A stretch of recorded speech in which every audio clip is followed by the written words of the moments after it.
Hello friend, welcome to PCM all solution. तो आज हम पढ़ने वाले हैं रासायनिक समीकरण को संतुलित करना सीखेंगे। रासायनिक समीकरण को जो होते हैं सवाल, ये 4 नंबर के बोर्ड एग्जाम में भी पूछता है, प्री में भी पूछता है, और बहुत सारे ऐसे जो रिएक्शन भी होते हैं जिसमें आपको बैलेंसिंग करना होता है, तो आप कर नहीं पाते। तो वीडियो का लास्ट तक बने रहें।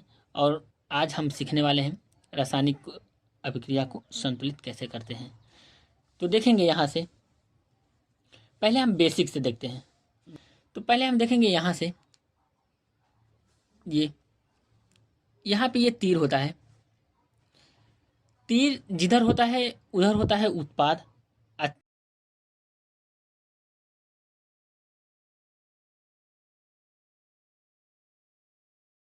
इस साइड को उत्पाद बोलते हैं। ये हो गया। या तो और भी बोलते हैं रिएक्टेंट। इधर इस साइड को प्रोडक्ट बोलते हैं, प्रोडक्ट। फिर इसको बायां पक्ष बोलते हैं, बायां पक्ष। इसको दायां पक्ष बोलते हैं, दायां पक्ष। ये हो गया।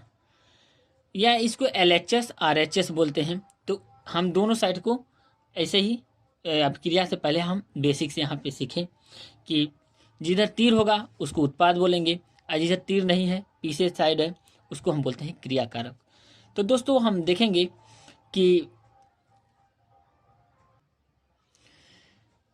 कि जितना एटम इधर होंगे उतना ही एटम इधर भी होना चाहिए, दोनों साइड बराबर होना चाहिए। यहाँ पे जितना भी एटम को संतुलित करेंगे उतना भी यहाँ से भी संतुलित हमको करना पड़ेगा।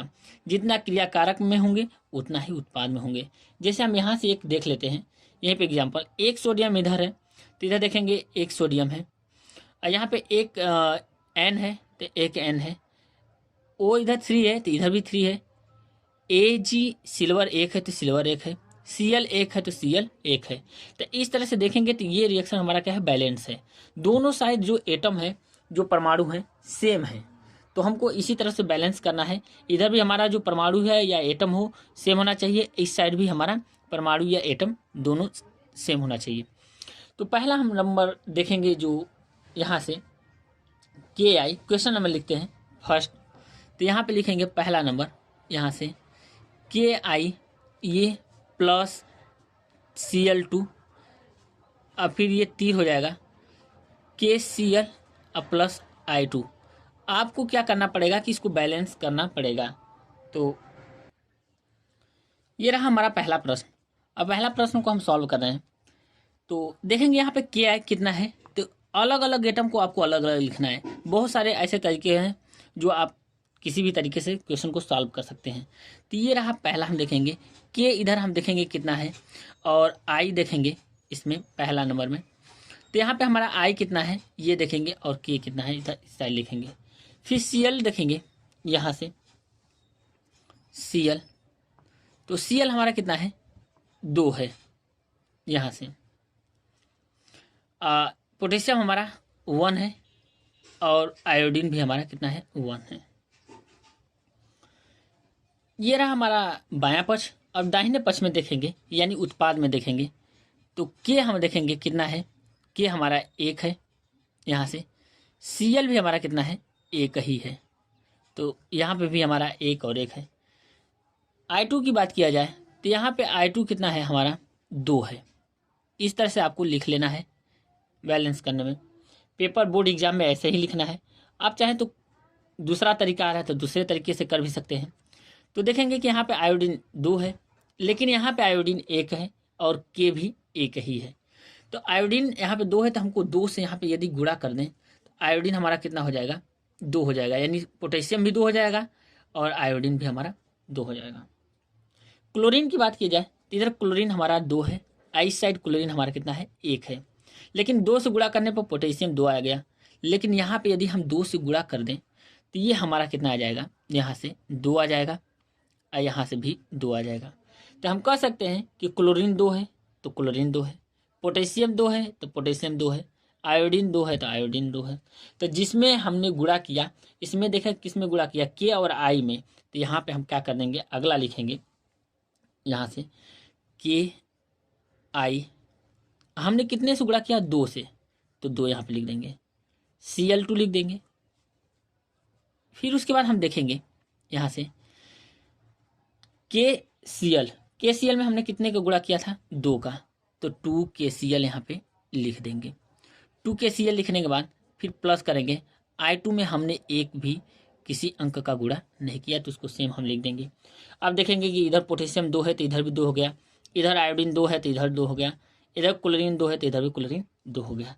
तो यही हमारा क्या हो गया, संतुलित हो गया, यानी संतुलित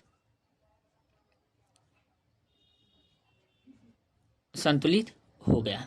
तो इसी तरह से हम क्वेश्चन को सॉल्व करते हैं। तो ये रहा हमारा पहला प्रश्न।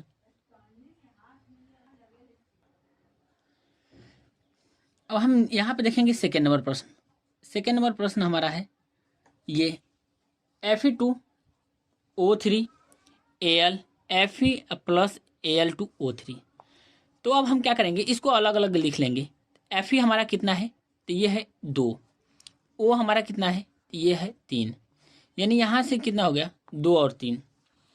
एल्युमिनियम की बात की जाए तो एल्युमिनियम हमारा इधर कितना है, Al, ये हमारा 1 है, एक रहा। इस साइड हम देखेंगे RHS में Fe हमारा कितना है, Fe हमारा 1 ही है, और Al2O3 कितना है, तो Al बराबर हमारा 2 है, लेकिन O बराबर हमारा 3 है। तो ये रहा। अब देखेंगे कि Fe 2 है तो इधर 1 है, तो यहाँ पे हम Fe को 2 से गुणा कर दें तो यहाँ पे हमारा हो जाएगा 2। एल्युमिनियम देखा जाए इधर 1 है तो इधर 2 है, तो यदि हम 2 से मल्टीप्लाई कर दें तो एल्युमिनियम हमारा कितना हो जाएगा, 2 हो जाएगा। ऑक्सीजन अब देखें लास्ट में, ऑक्सीजन 3 है तो इधर भी ऑक्सीजन 3 है, यानी हमारा क्या हो गया, बैलेंसिंग हो गया। तब लिखेंगे Fe2O3, यहाँ से 2 का गुणा किसमें किए थे, एल्युमिनियम में, यानी यहाँ पे 2Al यहाँ से लिख देंगे। फिर हम देखेंगे यहाँ पे Fe कितना है, तो Fe में हमने भी 2 से गुणा किया, यानी 2 से गुणा किया तो 2Fe लिख देंगे। अब प्लस करके Al2O3 में हमने एक भी अंक का गुणा नहीं किया, तो उसको हम सेम लिख देंगे। अब यहाँ से हम देखेंगे कि कितने एल्युमिनियम है, कितने ऑक्सीजन है, कितने आयरन है।